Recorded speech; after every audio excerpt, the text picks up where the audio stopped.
Hello les étoiles, je suis Cécile, la chamane celte, et comme tous les dimanches, je viens vous décrypter les énergies de la semaine prochaine, donc les énergies du lundi 12 mai jusqu'au dimanche 19 mai. Si vous n'êtes pas encore abonné à ma chaîne, eh bien c'est tout simple, il vous suffit de cliquer quelque part en bas de l'écran sur le bouton s'abonner. Après, vous verrez une cloche apparaître, vous cliquez sur la cloche et vous recevrez des notifications à chaque fois que je publie une vidéo.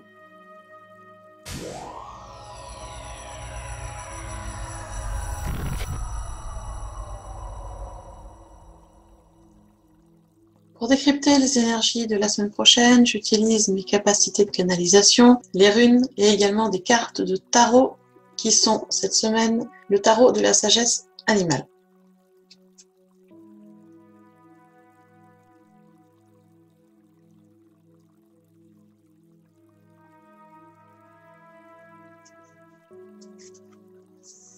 Pour la première partie de la semaine, donc de lundi à mercredi, c'est la carte de la fourmi qui est arrivée. Alors la fourmi symbolise l'activité industrieuse, c'est-à-dire le travail en colonie. Quand la fourmi apparaît, c'est le moment d'être beaucoup plus appliqué et également d'œuvrer pour notre bien en premier, mais aussi pour celui de la communauté. Alors cette semaine, la carte de la fourmi est arrivée à l'envers. Quand cette carte arrive à l'envers, elle montre que nous nous sentons confinés dans un rôle qui ne nous convient plus. Alors que ce soit dans le domaine familial, personnel, comme dans le domaine professionnel. Mais avant de faire des changements, il faut vraiment être sûr de notre coup. C'est-à-dire que si vous avez des doutes, s'il y a encore des données inconnues dans votre projet, si vous ne savez pas encore vraiment quel changement faire, eh bien abstenez-vous. Prenez le temps de bien faire le point, de bien voir ce qui ne vous convient plus avant d'entamer les premières actions de changement.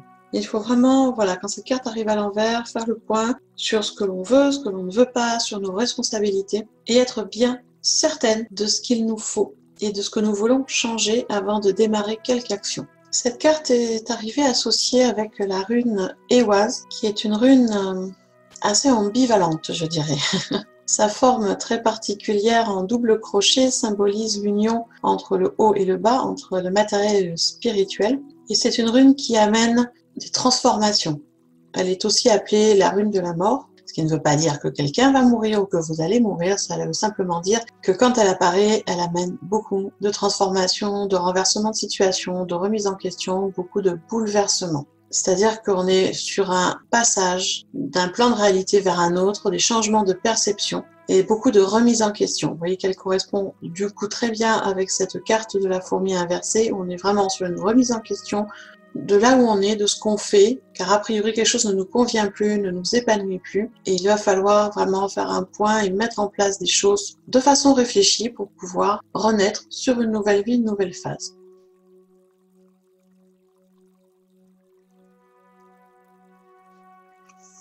Pour la journée de jeudi, donc le milieu de la semaine, la journée pilier de la semaine, c'est la carte de la menthe religieuse qui est arrivée. Alors, il faut savoir que la menthe religieuse est un insecte qui a un caractère assez mystique et qui est très vénéré chez les Chinois, notamment. Et quand la menthe religieuse se manifeste, ça veut dire qu'il est temps de faire le calme en nous, c'est-à-dire le calme dans notre corps et aussi dans notre esprit, pour mieux saisir ce qui va venir éclairer et nourrir notre vie. Alors, cette carte est arrivée à l'envers, ce qui veut dire qu'on nous incite à vraiment examiner comment nous et les autres autour de nous réussissons à accomplir nos tâches. Il est possible qu'on déploie énormément de force et d'énergie dans la poursuite de certains objectifs et que cela nous épuise. Donc il est vraiment temps d'examiner les situations avant de lancer quoi que ce soit pour être sûr que rien ne nous a échappé et de ralentir nos dépenses d'énergie, le temps de savoir exactement ce que l'on doit faire. Donc vraiment, je dis, on est sur une journée, on va dire, de réflexion et de ralentissement. Avec cette carte, c'est la rune Kenas qui est arrivée. La rune Kenas est une rune qui est liée à l'élément feu, une rune assez forte en énergie et qui amène beaucoup de protection et de bonnes nouvelles. Elle s'appelle aussi la rune de la connaissance.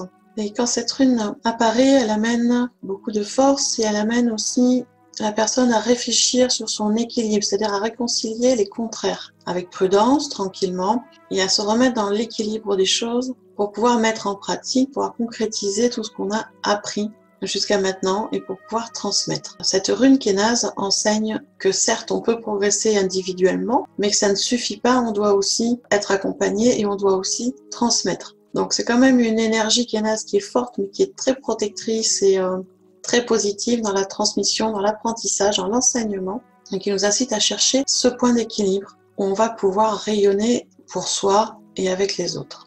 Donc, vous voyez, une journée de jeudi qui va être vraiment sous cette introspection, cette recherche d'équilibre pour pouvoir rayonner sur la fin de la semaine. Donc, un petit peu de boulot pour jeudi pour savoir où est-ce qu'on en est.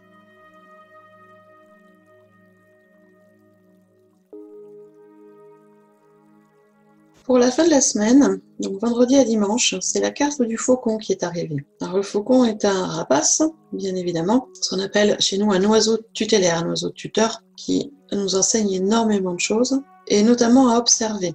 Il faut savoir que les faucons passent les 3/4 de leur journée perchés en haut des arbres, à épier les environs, à guetter les moindres mouvements, et à attendre le moment idéal pour fondre sur leur proie. Et du coup, quand le faucon apparaît dans notre vie, il est là pour 2 raisons, on va dire. La première, ça peut être pour nous mettre en garde contre d'éventuelles difficultés, donc de prendre le temps de bien observer ce qui se passe, pour ne pas se faire piéger dans des difficultés. Et l'autre chose est également pour attirer notre attention sur des perspectives nouvelles, c'est-à-dire des nouvelles opportunités, des choses qui vont se mettre en place, qui sont pas habituelles chez nous, et donc il va falloir prendre le temps d'observer pour repérer ces opportunités qui arrivent, et notamment au niveau professionnel. Cela va être une période très propice sur ces 3 jours de fin de semaine pour mettre en route des projets, des demandes, tout en suivant notre intuition et nos perceptions, ce qu'on doit observer en nous et autour de nous, pour que tout aboutisse pour le mieux. Le faucon nous enseigne à observer très attentivement, dans les détails, à agrandir sa vision,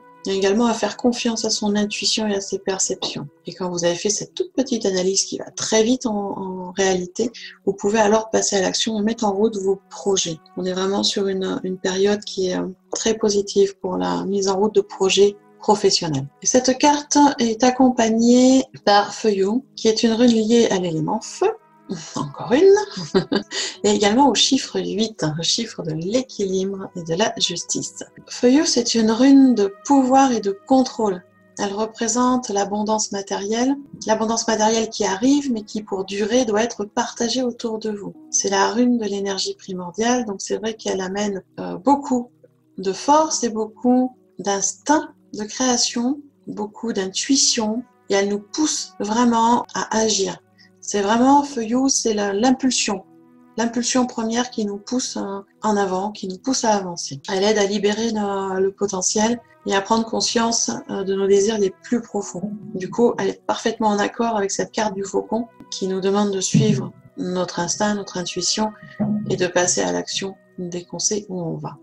Voilà les étoiles, je vous ai fait le décryptage des énergies donc de la semaine prochaine. Vous voyez que dans l'ensemble, ça va être une semaine relativement calme, une semaine d'introspection, de faire le point de là où on en est, de voir ce qu'on a à mettre en place pour le changement, mais en douceur et tranquillement, ne pas se précipiter, prendre le temps de réfléchir à tout ça. Et après, sur la fin de semaine, commencer à passer à l'action. Les cartes sont d'autant plus en adéquation avec les énergies que sur la fin de la semaine, donc samedi 18, nous serons sur la pleine lune, donc la période de mise en action, d'énergie forte, où on fait le point de ce qui s'est passé les 15 derniers jours et on continue à mettre des actions en place pour les 15 jours suivants. Donc, première partie de semaine, d'introspection, de phase, de point, de prendre le temps de regarder et agir sur la fin de semaine, que ce soit par les cartes, par les runes, et également par les éléments, puisque la pleine lune en fin de semaine va nous amener à cette action. Vous voyez que tout coïncide, pas de hasard et pas de coïncidence. Donc une semaine relativement tranquille,